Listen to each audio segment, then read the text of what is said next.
فک رقبۃ او اطعام فی یوم ذی مسغبہ، فرمایا شدید بھوک والے دن کسی مسکین کو کھانا کھلاؤ.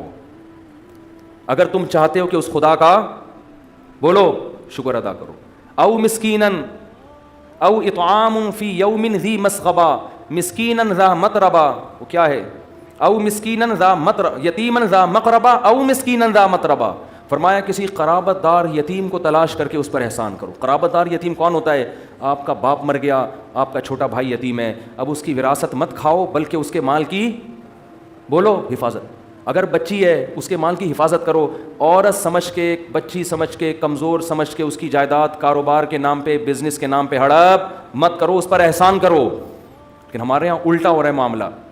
او مسکینا ذا متربہ یتیما ذا مقربۃ او مسکینا ذا متربہ ثم کان من الذین آمنوا وتواصوا بالصبر وتواصوا بالمرحمہ. اور فرمایا یہ تمہاری نیکیاں قبول اس شرط پہ کروں گا کہ تم اس خدا پر ایمان بھی رکھتے ہو، اس کی توحید، اس کے پیغمبروں پر. اگر اس خدا پر ایمان نہیں رکھتے تو بل گیٹس کی طرح ساری دنیا کو کھلا کھلا کے آدھے ہو جاؤ، اس دنیا میں تھینک یو کی شکل میں تمہیں بدلہ مل جائے گا، میرے پاس تمہارے لیے کوئی اجر نہیں ہے. کیونکہ میں نے اصول بنایا ہے وَيُطْعِمُونَ الطَّعَامَ عَلَىٰ حُبِّهِ مِسْكِينًا وَيَتِيمًا وَأَسِيرًا، کہ غریبوں کو کی خدمت میری محبت کی بیس پر ہوگی تو قبول کروں گا.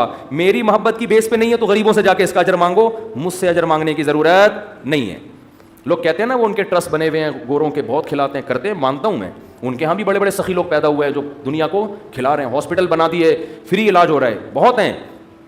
لیکن اللہ کہہ رہے ہیں کہ جو خدمت میری محبت کی بیس پہ ہوگی، مجھ سے ایمان کی بیس پہ ہوگی تو اس کا اجر مجھ سے مانگنا. جو میرے لیے نہیں ہے تو جس کے لیے ہے اس سے مانگنا. سیدھی سی بات ہے. اللہ کہتے ہیں تم نے کیا تو تھینک یو مل گیا نا تمہیں. لوگ تمہارا نام یاد کر رہے ہیں، قبروں پہ سلوٹ پیش کیا جا رہا ہے، مرنے کے بعد تمہارے حق میں مضامین آ رہے ہیں، لوگ تمہاری مثالیں دے رہے ہیں، بہت اچھا مل گیا بس یہ اجر.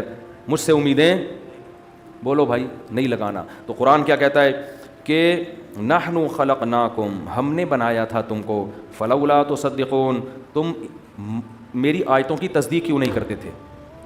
میری آیتوں کی تصدیق کیوں نہیں، یعنی کیوں نہیں مانتے تھے میرے کہنے سے کہ مر کے ہم زندہ ہو جائیں گے؟ تو اس میں تمہیں تعجب کی کیا بات تھی؟ پہلی دفعہ بھی تو ہم نے بنایا تھا نا تمہیں.